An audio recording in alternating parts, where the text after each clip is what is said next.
The following podcast is scheduled for one fall. From the heart of Broadway in historic downtown Cape Girardeau, this is Pro Wrestling Unscripted.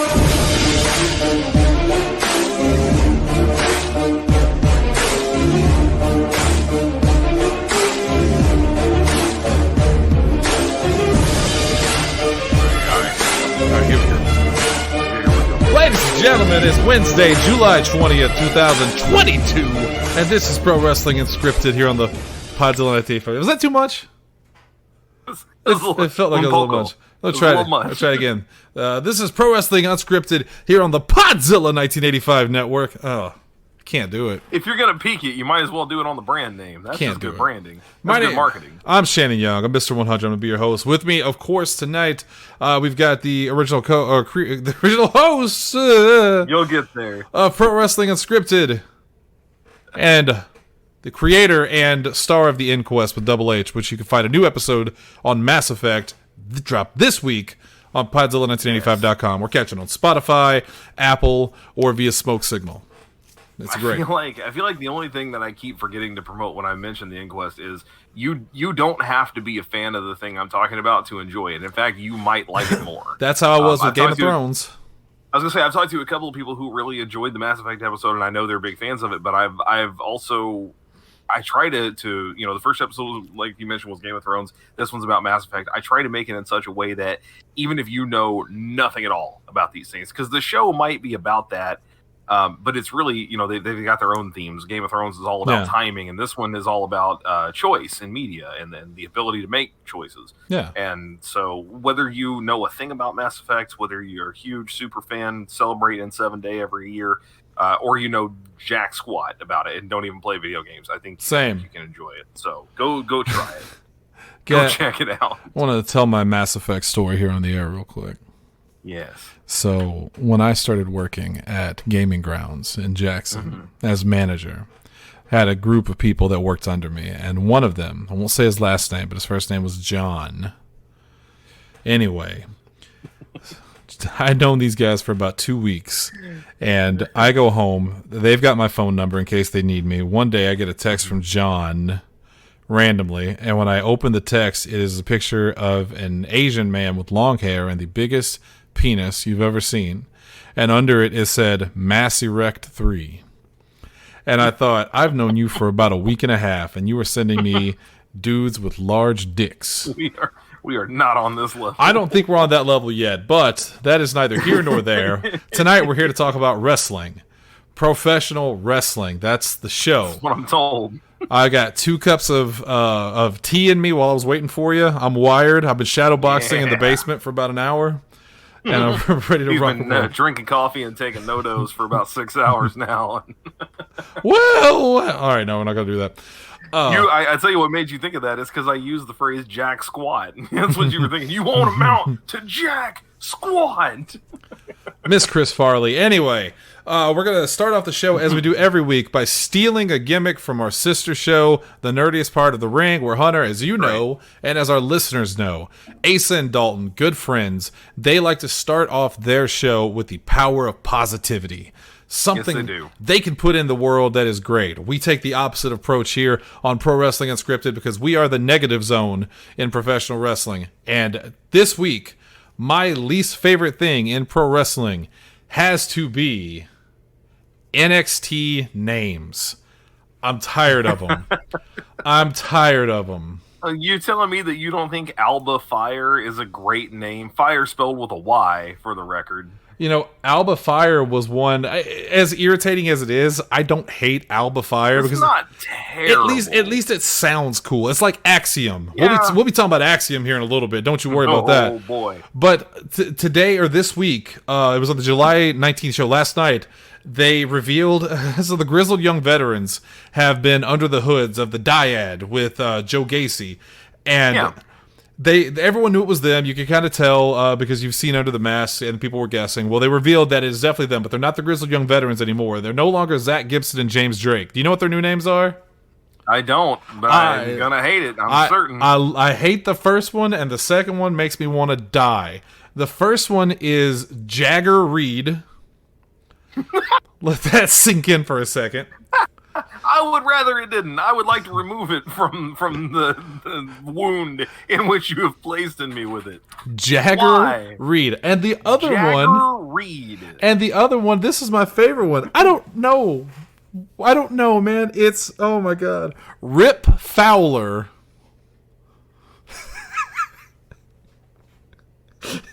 Oh, so I don't know what I hate more. The idea that these guys have these names right now and they used to have just totally normal, reasonable names, might even be their real names. Yeah. In fact, it probably is. I don't know off the top of my head. Or the fact that when they get called up, inevitably, they're going to be renamed Jagger and Rip. And they're just gonna cut those last names off. Maybe that's what it is. Maybe NXT's version of combating every time somebody of theirs gets sent to the main roster and loses half their name is just to give them two terrible names, and so there's no good choice. Yeah, I don't get it, man. It's not just them either. There's also, Braun Breaker. I forgive it because of, the legacy and all that, but Braun Breaker is a stupid dumb name. Yes. Brooklyn Barlow, Brutus Creed, Bryson Montana. I'm just looking down a list of guys. Here's Cruz Del Toro. That one's not so bad. That one's not too bad. Yeah. Electra Lopez. That's kind of cool. Elton Prince, one of the Pretty Deadlies, I think. Yeah. It's Gigi. All right, so take one like what was her name before Gigi Dolan? Oh God, it's gonna drive me crazy. Oh man, I don't remember because all I can think of is Ruby Riot's previous, because Ruby Riot was the one who went by Heidi Lovelace, right? Yes. Yeah. Yeah, and this oh Jesus. You know what's crazy about this? I should know this because a lot of people know this. So, true story. When they came here for CCW a couple years ago, it was her under her original name, which I'm looking up now, and Darby Allin and Sammy Guevara. I was dating a girl, and the girl, we were hanging out at the convention, and we see her, and I'm like, oh, those are the AEW guys. And she saw the girl, Priscilla Kelly is who it is. And she, and she goes like, is that Priscilla Kelly? And I'm like, you don't know anything about wrestling. How the hell do you know that's Priscilla Kelly? Well, because she was on a show about gypsies. And my ex-girlfriend had watched that show. Yeah, so she knew who Priscilla Kelly was before she ever came in. You got a great name like Priscilla Kelly, and she has that look and that demeanor. And even though she's killing it, as is all of Toxic Attraction, you give her the name Gigi Dolan, or Deolin, or however you say it. Dolan, if I remember correctly. Taya Valkyrie, which is a badass name. I'm trying to remember what hers got renamed to. Do you remember what it was? I don't, because it was so quick. I mean, it came and went so fast. It was. I'm looking it up because it was probably my least favorite one. It was absolutely ridiculous. Yeah. I'm gonna look it up. But until then, we're just gonna keep saying things. Just keep saying names. And that all came at the same time that Frankie Monet. Frankie Monet from Taya Valkyrie to so I guess they're just. I imagine it's much like the weed industry. They just have a list of names on a board. They throw darts and see what sticks, like they do with strains. I hate it, man. I get that wrestling has always had ridiculous names. The Macho Man, Randy Savage, Hulk Hogan, Jake the Snake Roberts, and all that stuff. But at least maybe all of those were okay. With the benefit of hindsight, sure, of course they're iconic. But even those roll off the tongue. Yeah, and they tell you a little bit about the person that you're dealing with, and it's all. It makes sense. You meet a dude named Hulk Hogan, he's going to be a big, dangerous brute. Right. But if I meet, Rip Fowler, I don't know, man. I don't know. That one bothers me especially because I went to high school with a family with the last name Fowler. Like, there were multiple kids in the family with the last name Fowler, and they're the least intimidating people. I mean, no offense to them, obviously, but they're the least intimidating people I've ever met in my life. So when you tell me this wrestler's name is Rip Fowler, the WWE is. I want to look at WWE and hit him with the "You've lost your goddamn mind." Dolph Ziggler was one thing, but Rip Fowler. Oh. Even Dolph Ziggler managed to make it work. As goofy as that is, he managed to make it work. But there's only so much you can overcome, man. Yeah. There's just only so much you can overcome, and these are not names. I mean, all right. Here's my philosophy when you're naming characters like this. Every single person, and to me, this holds true for wrestling in general. Every single person on your roster, you need to run their name right alongside blank world champion. Yeah. WWE champion. Rip Fowler. The Rock. Who like Hulk Hogan, Macho Man, like you said.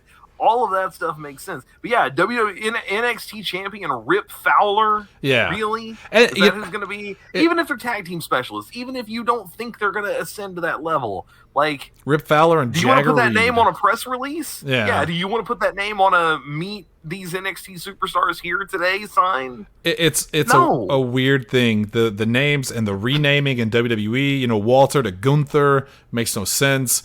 A-Kid is Axiom. Losing all the names. I don't know what it is with these guys and names. They can't get right. That's what I'm irritated by this week. The moment I saw Rip Fowler, I was like, I don't even like the Grizzled Young Veterans very much. They're fine. They're great wrestlers. But I feel bad for them. Rip Fowler. That's pretty bad. You suck. That is pretty bad. All right. This has been your Ukrainian Kid moment of the week. Oh my God. You suck. Even the Ukraine Kid, as shitty as it is, the name makes more sense than Rip Fowler. Oh, man. The Ukraine Kid, Jesus Christ. If I never have to... forgot about it. There are some things I want out of my brain, and Ukraine Kid versus Norman Meklikov with Mr. Mag at ringside is one of them. I don't. I want the audio of that kid going, you suck, to stick with me for the rest of my life. And then the jaunty tune after. All right, that's me. I feel like this might be a cheat code because I want to say I talked about this not that long ago, or maybe I was going to and then I let it go. But I mentioned before the show that WWE is promoting that. Oh, careful, Disney. WWE is promoting that we're coming up on the hashtag month of Mysterio because, of course, it's a hashtag. WWE celebrating Rey Mysterio wrestling for 20 years with them. Let's not act like it's 20 years of Rey Mysterio. It's 20 years with them. He started in WWE, fresh off the plane. Before that, he was wrestling in the heralded parts unknown. Yeah.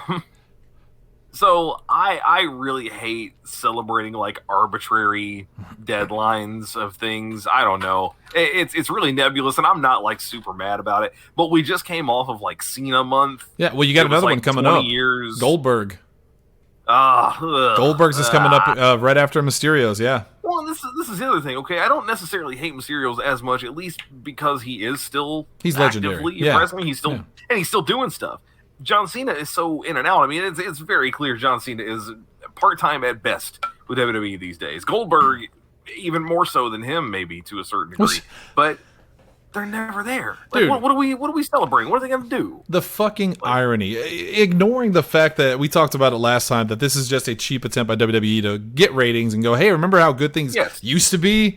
The fucking irony of John Cena being such a part-time wrestler when he went so hard on The Rock for doing the exact same thing. And he said, I will never leave.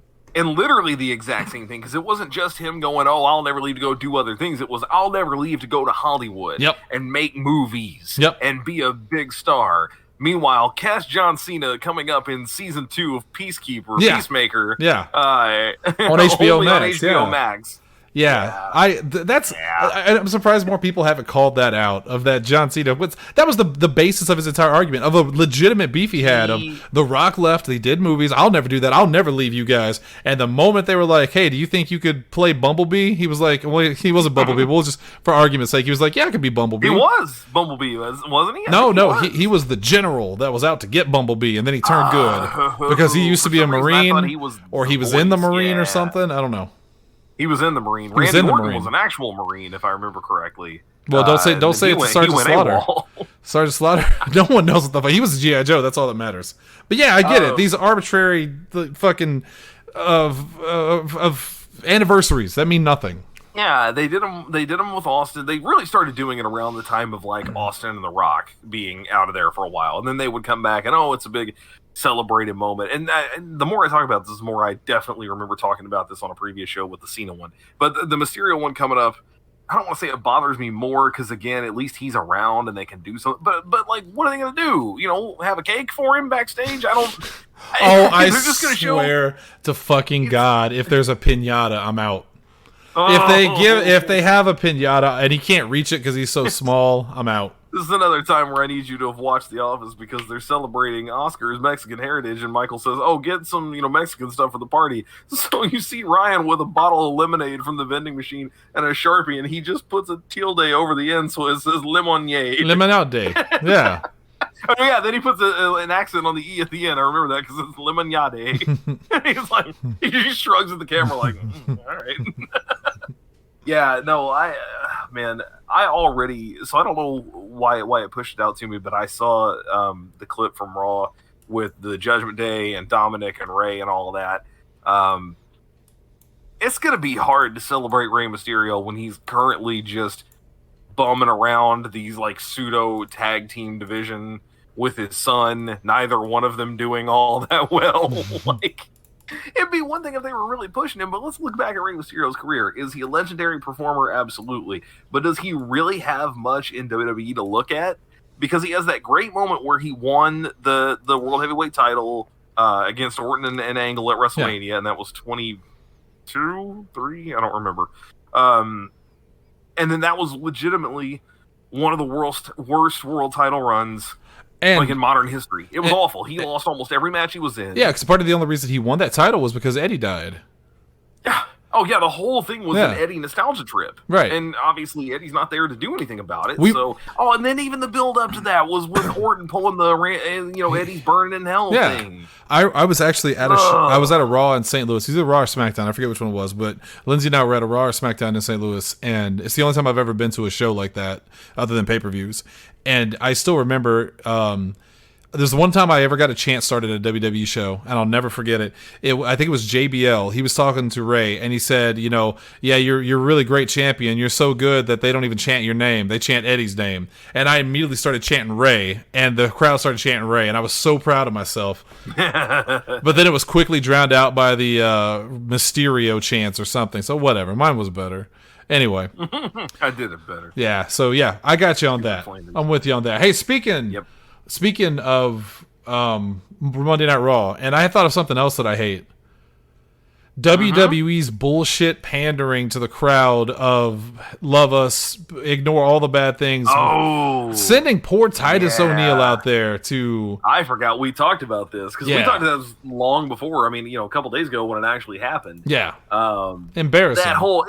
I think the thing that bothered me the most about it, when it first happened, I'm watching the thing going, okay, why is any of this happening? What is Titus doing? What are they having him talk about? But it's Titus. I'm excited to see him. He's a good time, But as the message starts getting out there, it becomes really clear that it's another one of those like, hey, no matter what happens, we're all in this together. And I think the one that bothered me the most was when they fed him this line, that whole thing about, when we come here, we're not here to talk about, current events or politics. Like, we're not all about that kind of thing. And I was like, oh, come on, Titus, don't do these things. Yeah. Don't break my heart like this. This is coming from the same company who created a stable to be what they envision Antifa to be. Yeah. Oh, and then dumped all over them, and if on purpose. If you want to, again, we talked about this, and I said, well, someone could make the argument, well, they didn't say they were Antifa. If you want to dig deeper into WWE's history, let's go all the way back to the Iraqi War when they had Sergeant Slaughter be an Iraqi sympathizer and literally made the angle about this, horrible war that was going on in the Middle East. Or let's talk about when Rusev and Lana were talking about Russia shooting down the plane over in Ukraine.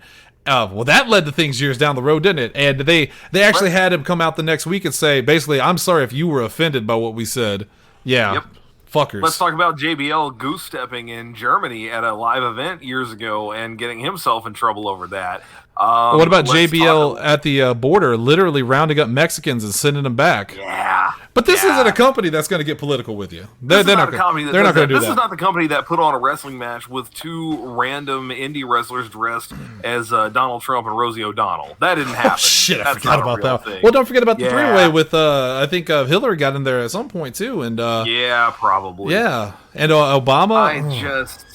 You can't say these things afterward and then expect anyone to take you seriously. How can you? And again, the people who keep coming out and doing these things now that he's gotten enough criticism for it are just there as patsies for Vince McMahon. 100%. I think I read you the comment that I agreed with, and I forget exactly where it came from, but it was somebody saying that 100% the reason this stuff is happening is so that when someone asks in the court of public opinion, as all this stuff comes out about Vince McMahon, well, what kind of company is run by a monster like this? They can point at that clip and go, well, it's a great company. Look at them. They're saying we're all here together and in this together. No, WWE is pulling some really toxic bullshit with you the way that a bad workplace would. A bad workplace would look at you and go, we're not co-workers. We're a family. Right. That's what they want you to believe. Yeah. But don't talk about your pay with each other. But don't talk about your pay family with each doesn't other. do Don't that. ask questions. Do everything we ask you to do. Oh, and if you even think of stepping out of line, we'll cut you off from the family immediately. So that's what the WWE universe is. When Linda McMahon ran for, I forget what it was, governor of bitchdom. I don't know.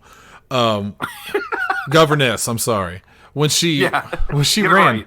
And she wasted all of so much of Vince McMahon's money on a failed campaign twice, if I remember correctly. The critics came out, and what they did was they pointed out all the things that they had done in WWE. They showed the clip of Trish Stratus in her underwear barking like a dog. They showed McMahon making out with all the women. And what I realize in all of this is that within the WWE bubble, no one will ever criticize Vince McMahon or hold him accountable for the things that he does. But outside of that bubble, the entertainment industry, the politicians, and everybody look down on them, and even the voting public look down on them so much because Linda lost both of those elections and wasted a ton of money. But to everybody else, they're looking in at the WWE and Vince McMahon going, what a scumbag. But all of the fans that are WWE fans, they don't know or they don't care. McMahon gets cheered as loud as you'll ever hear someone get cheered every time he goes to an arena, despite the fact that he did these awful things to women. So, at this point, I just want to throw my hands up and say, who gives a fuck, I guess? I mean, there's no responsibility and no repercussions for anybody anymore. President can grab him by the pussy. Vince McMahon can pay money for, sex and degrade someone and demote them. And I guess, who gives a shit? The thing that maybe makes me the saddest is, back before any of this came to light, I think we all kind of had our suspicions that probably some shit had happened, but nobody was really talking about it because how could we? We don't work there. We don't know anybody who's directly involved in any of that. But back in the time frame before Vince McMahon was now taken to public opinion court and literal court of these things, we would occasionally talk about what is it going to take? What's it going to take for him to stop running this company? What is it going to be? And occasionally it was put out there, if some big scandal ever started and he had to, or this or that, but it always came down to when he dies. Yep, it's going to be he's going to run this company until he's in the freaking casket, being lowered into the ground. That's when it's going to be. That's also when all of this stuff is going to stop. That's what makes me sad. Is at this point, like you said, there is no stopping Vince McMahon from literally doing pretty much anything that he wants. Yeah, because I think over a long career, he has learned not to dip his toes into stuff that he can't probably do anymore. Our friend group, when I say we, I'm talking about me and you and Asa, and I named the three of us specifically because I think the three of us are also the ones who are very quick to point out that one way in which we're all very similar is we don't like doing things that we don't think we're going to immediately be good at. Yes. We need to have some immediate level of value. I want a challenge I can beat. Exactly right. It's the classic Lisa Simpson. Vince over the years has tried a few things that did not work. And almost every time, because it's such a big public kind of failure, he gets this big criticism for it. I'm thinking the XFL. World Bodybuilding Federation. World Bodybuilding didn't work out for him. Anytime that he's directly involved in these big failures, be it WWE related, the handling of the Benoit death. They're putting on a tribute show as they're finding out, oh no, he actually murdered his wife and kid too. Yeah. It's that kind of stuff that I think has allowed him to, because Vince is not an idiot, right? No. I mean, we can criticize his decisions all we want, but he's not a stupid person. Right. He's very good about learning from his mistakes, but not learning from them and growing and becoming a better person. Just learning how far he can put his toe over the line. Not to make that mistake again. Like how far can I go before you yell at me? Yeah. Okay, now I can't do that again. There's clearly, let me go over here and try to knock this thing off the shelf instead. There's clearly no moral or conscience involved. And that's what frustrates me the most about it. It's not like he did something awful and came out and said, I apologize for the awful things that I did and tried to become a better person and then move on. No, he is actively thumbing his nose at the critics, at the people he harassed, at the people he's hurt, and the WWE fans. I saw someone post a video of Homelander, and it's like Vince McMahon, after the fans cheered for him, even after the Wall Street Journal article. It's Homelander landing in the middle of people. Like grinning. Yeah, because they're still cheering at him. Yeah, it's ridiculous. You should see the scene that goes with that. I'll tell you later. Wrestling fans on both sides, because I criticize AEW fans for being fucking smart marks too, and being in love with anything Tony Khan puts out. But like the one thing I'll say is, as far as I can tell, Tony Khan, I think he might not be the smartest person in the world, but he certainly, at least as of right now, hasn't sexually harassed or sexually assaulted women and then paid them off. So the big difference that we can sort of talk about, just based on observations of those two people, is that Tony Khan is the kind of guy who understands the concept of empathy. He understands that apologizing is not a sign of weakness. He understands that learning and changing from mistakes that he's made is how you grow and get better as a person, not admitting fault making you weak or stupid or anything like that. It seems like he's the kind of guy who lives and thrives in an environment of nurturing, I guess, for lack of a better term. Like, we're all sort of like, hey, let's all become better people and do better things and, criticize constructively. Whereas, Vince McMahon very much comes across as I'm not going to apologize. That makes me look stupid. I don't want to look stupid. I'm not stupid. You're stupid, in fact. One time Vince McMahon apologized, the only time I can remember, and it's what you said earlier. It was when they found out that Benoit killed his family. The next night, he came out and apologized and said, you'll never hear his name spoken again. And he stuck to that, to be fair. And you know why? Because he had to. Because they were going to fucking crucify him. And the only time he ever gets apologetic is when he's in trouble. He's not in trouble now. Like, this stupid board of directors that takes this so seriously, and they let him come in and run the show anyway, is going to find that nothing went wrong. They're going to have a January 6th committee on it. Liz Cheney's going to present all the evidence against it, and then no one's going to care. I love America, but sometimes I really hate America. Let's talk about something else. Real quick as we leave it, bringing up the thing about like what's it going to take for him to stop doing it. I'm trying real hard to not talk about that any more than I want to, but boy, someday, just there's I'm going to say things that are going to get me in trouble. That's why I'm just like, very few a day coming. Very few people have ever been excited about the prospect of them dying. There it is. All right, Osama, you'll say it, not me. Osama bin Laden was one of them. Fred Phelps from the Westboro Baptist Church was definitely one of them. And I never would have put Vince McMahon on that list until Rush Limbaugh was definitely one of them. And not sad at all. Former presidents who may be alive now that I won't name because they are still alive, but when they die, you better believe I'll be doing a show. Trump that bitch. And the title will be Ding Dong, the Witch is Dead. Let's move on. Let's go to something else. You mentioned earlier that the WWE SummerSlam is rated TV-14. Well, update, it's been changed back to PG now. Ooh, yeah, so this is kind of an ongoing thing. Evidently sometime, I think it was last week, the rumor mill started spinning that WWE was, I think at the time it was considering a return to TV-14 in the rating system. They've been TV PG since 2004, I think. It was like early 2000s. And at the time, it was fairly unsubstantiated. Somebody had just said, hey, there's stuff being thrown around. There's whispers that this might be a thing they're going to do. And, of course, that immediately then blew up on the internet as gospel, and it's going to happen, and we're going forward, and the Attitude Era is back. And on the very first show, Brock Lesnar is going to drop an F-bomb, and it's just it just spiraled out of control to the point that, just before we went on a little bit ago, there was a mention made somewhere that SummerSlam was being shown as rated TV-14, and then, like you said, now it's switched back. This is why the whole thing to the story is twofold. Number one, none of this is confirmed, so there's not a lot really to talk about outside of it might happen. We've been saying for years they'll never do it again, and now Maybe it will. I don't know. This seems like the closest we've gotten to a potential reversal on that policy since it started. But the other thing is, and we don't have to spend a lot of time on this, but let's just lay out the argument like we always do for this kind of thing. What do you think? What do you really think is going to happen if they go back to TV 14?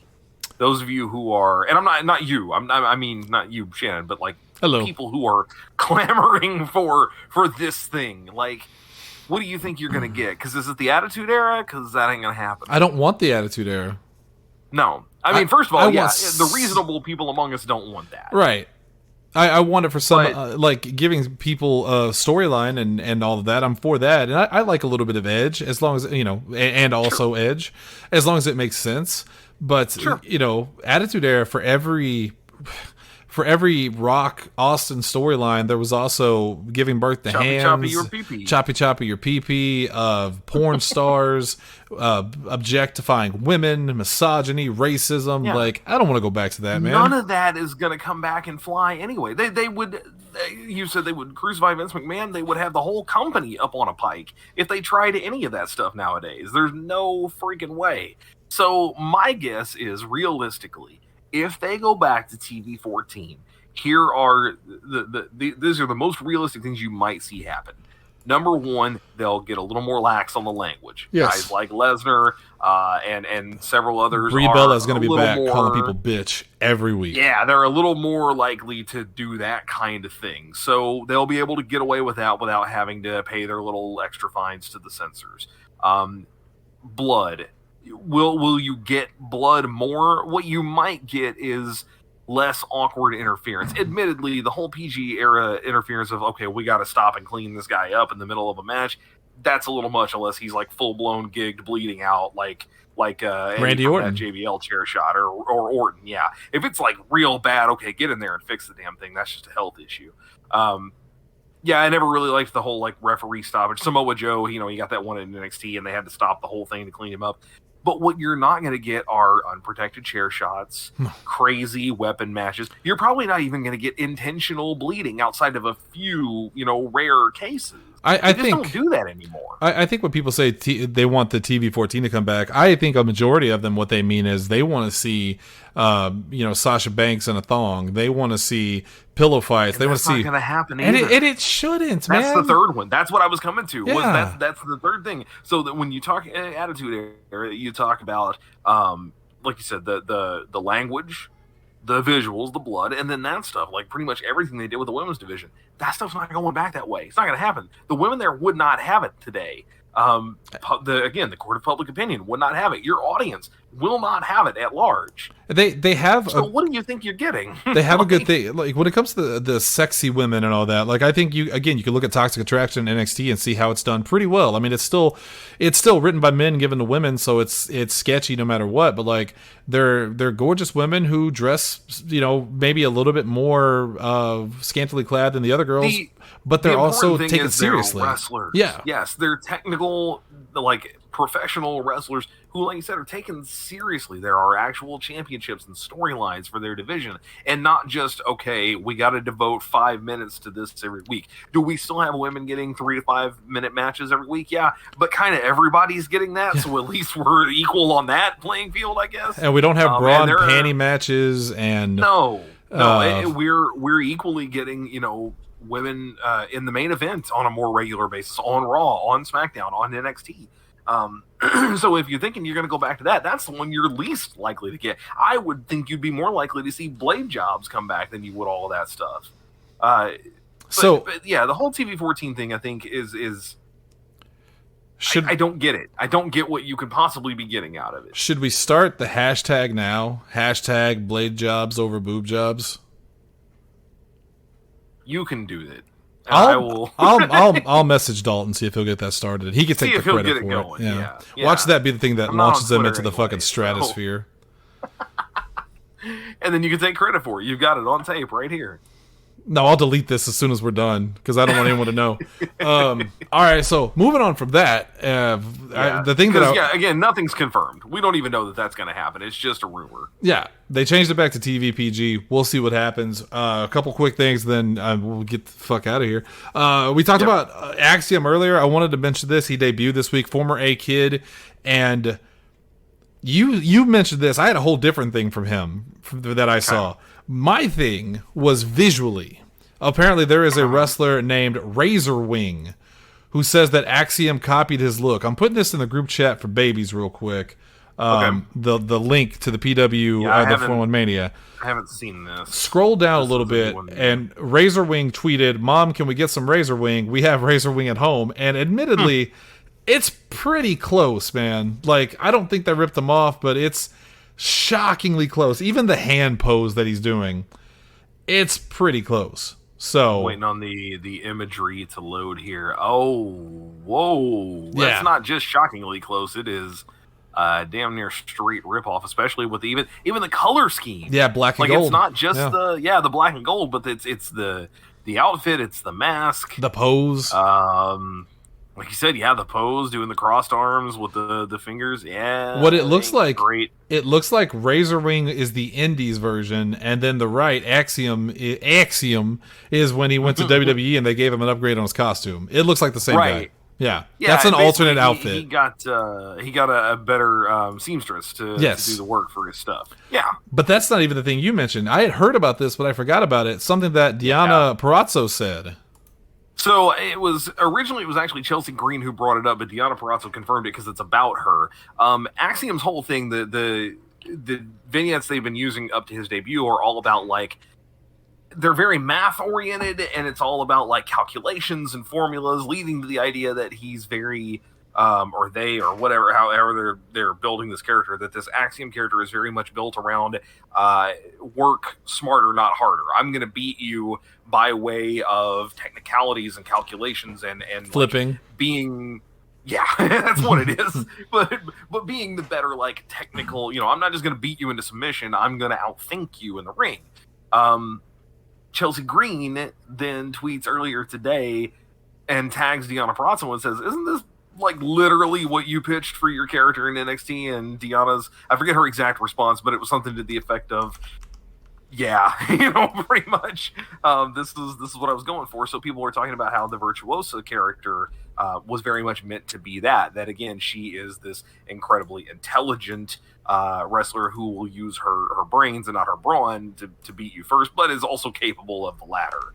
That in and of itself, I guess, is not really, that's hard to trademark as a character, because there are a lot of people who you could say are smarter in the ring than they are, more technical. Chris Jericho had that kind of label applied to him. Oh, I'll talk about him in a second too. Oh boy. All right, go ahead. Go ahead, boy. But yeah. So you and I were talking about before, because I could not think of it. There's an old, I had thought it was WWF. It was WCW faction with Marlena in charge, called York Foundation. York Foundation. And she would bring her laptop to the ringside, and it's just Alexandra York. Excuse me. Don't stake claim to this. Terry Runnels did it 20 plus years ago. It's just Alexandra York.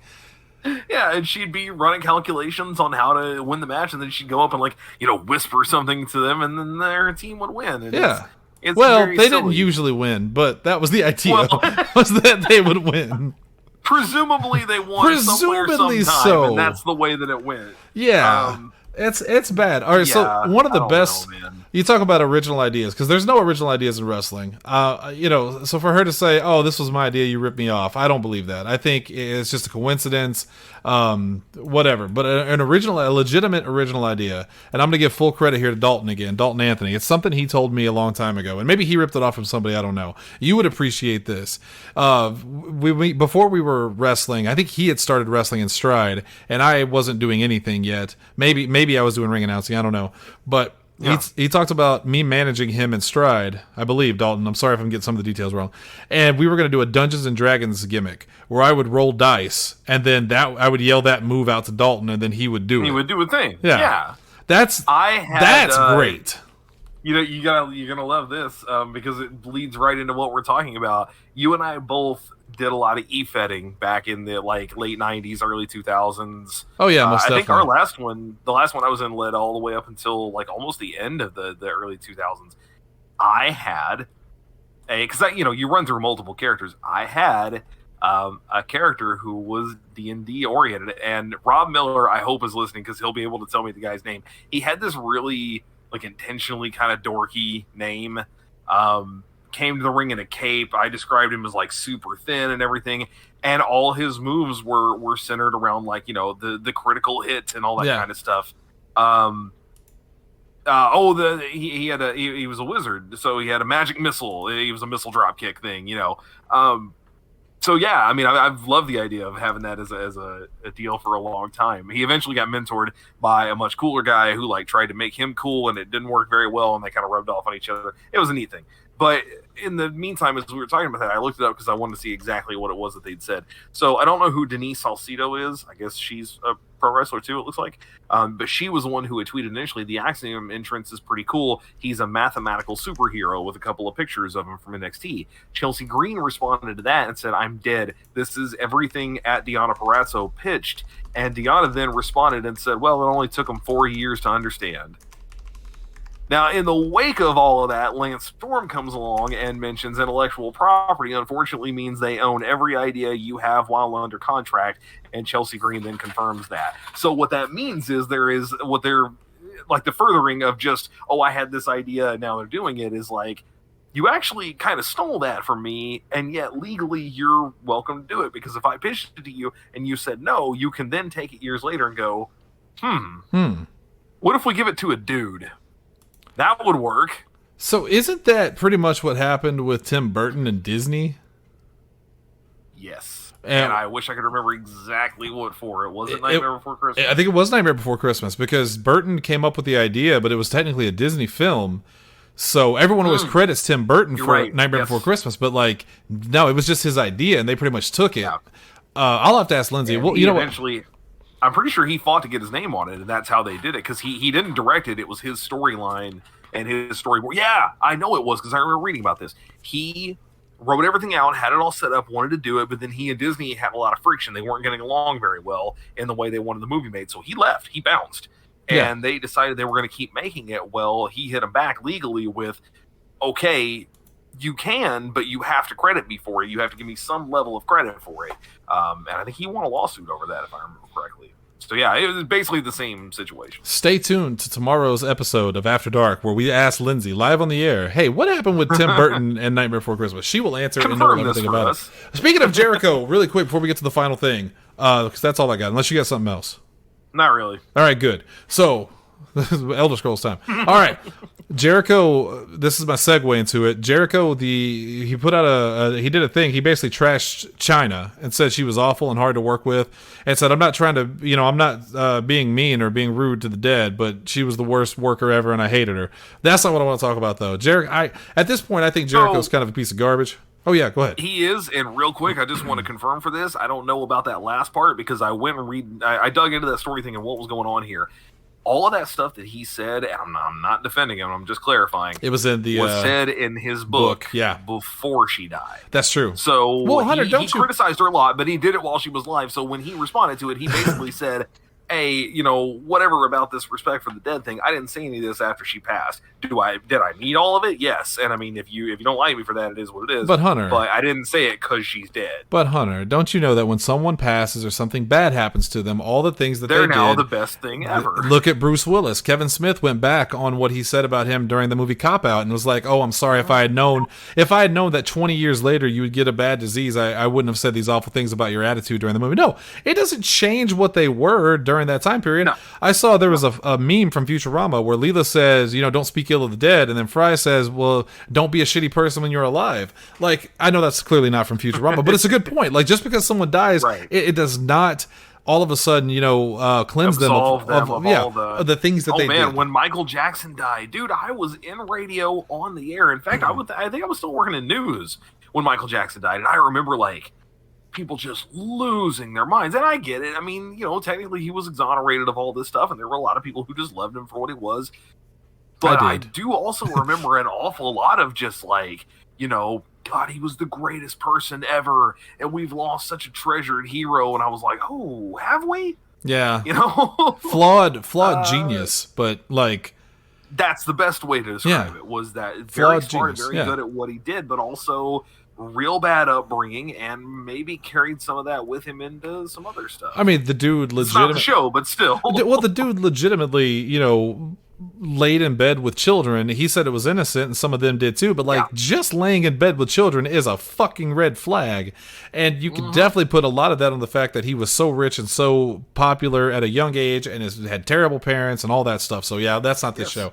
Anyway, what I wanted to mention about Chris Jericho is Jericho made the mistake of, and this is one of my favorite stories in Wrestling of the Week, Jericho made the mistake of having Jesse the fucking Body Ventura on his show, where Jesse Ventura, to his, I don't know if it was to his face, I don't think they recorded it across each other, I'm actually not sure, but all I know is that Jesse Ventura said directly to him, started talking about January 6th, and how he wanted an apology from Republicans for them taking, you know, them basically saying it was okay for them to take a rebel flag into the Capitol building because he was sworn as a Marine to protect the United States, and you know, all that. And Jericho's just the whole time going, yeah, I know, yeah. And then Jesse Ventura talks about the guy holding the flag and said, you know, if I had worked security, that guy might not be alive. And he asked Jericho, you to get my meaning? And Jericho goes, yeah, I do. And then it goes into a fucking ad for like Omaha Steaks or something. Omaha Steaks. The funniest part of that, of course, VPN. is because Jericho's fucking wife was at the January 6th insurrection. So for Jericho to have to sit there knowing that Jesse Ventura would probably beat the shit out of him even at like 60 plus, that is fucking fantastic. I love that. I'm still not going to be able to do it right, but I can't do it as well as he does. When we were talking about this, and it has only tangentially related, it's only to it, but fucking Killer Cross doing his impression of Jesse Ventura. Every time we talk about this, because I feel like we have to put his voice in there, all I can hear is Killer Cross sitting there going, come on, don't tell me you don't have 20 more reps in you, Chris. Come on, let's go. I had to pull the link. I'm throwing it in the text now because it was driving me nuts. But yeah, that audio of him just, you know, I don't know if that guy would be here right now, Chris, if I had been there, if you get my meaning. And Chris just going, yeah. Mm-hmm. Omaha Steaks, the number one steak. We'll be right back. It's Eric Andre. I want it matched up with Eric Andre with the "We'll be right back." So there's the hey Asa and Dalton for your show tomorrow. That's my pick for the thing I love about wrestling this week is Jesse Ventura shitting on Chris Jericho. Jesse Ventura actually threatening murder against someone who was there, and Chris Jericho just being like, "Oh God, we're never gonna get this through legal." Mm-hmm. Please don't kill me, Mr. Ventura. Please don't kill me. Please. I just like to think that in Jericho's mind, he was thinking like, oh shit, does he know my wife was there? Why is he looking at me like that? He starts sweating like Jordan Peele. You know, he's just... Oh, all right, great. All right, finally, that last thing. Phenomenal. Last thing. We'll get out of here. We got to mention it. So they revealed the card is stacked. It's a fantastic card, but they revealed Ric Flair's final match, and here's what it is, kids. In case you missed it, man, I'm glad you mentioned this. Ric Flair and you say his name because I always mess it up. Andrade El Idolo. Thank you, because I was just gonna say what was his WWE name? I don't even remember anymore. Was it just Andrade? Andrade Cien Almas, because the Cien means 100. And so he had like the 100 things on. Yeah, but yeah, that's my gimmick. And that's my gimmick. Then when he got pulled up to Raw, of course, he just became Andrade. Which is still fine. Andrade's a cool name. Fine. Point is, it's fine. He's teaming up with his father-in-law, Ric Flair, because they did get married, him and Charlotte Flair. Congratulations. Yes. They're teaming up against Jeff Jarrett and Jay Lethal. So, on paper, this is a shit show. Asa, earlier we were doing CCW Live, and Asa said, I don't want to see Ric Flair die. And I thought, I do. That's it. That's the best thing that can happen here. I mean, you know, don't get me wrong. I criticize a lot when this came out of like, oh man, here they have, because I think it's sold out at this point, if I remember correctly. It's a good card. If it's not, it's closed. Yeah. But they have sold, you know, they sold all these tickets, Ric Flair's last match ever, and they kind of sold it. This is what I didn't like. There was a lot of mention of like, who's his opponent going to be? Oh, we don't know. We don't know who it's going to be. Buy tickets now, and then you'll find out later. And then you find out it's two people because it's a tag match. It's fucking because Jeff Ric Flair's Jarrett. last match. Yeah, Ric Flair's last match is not just Ric Flair wrestling, which again, we all were like, he's going to die in the ring. This is a terrible idea. So on the one hand, yes, I criticized a lot about that because I think it was kind of a scummy business move. I feel like you've been sold classic those pro goods wrestling, that you're baby. not exactly getting. But I mean, yeah, that's the Ric Flair thing. If you bought tickets for Ric Flair's last match, you also just got Ric Flair's last scam. So congratulations on that.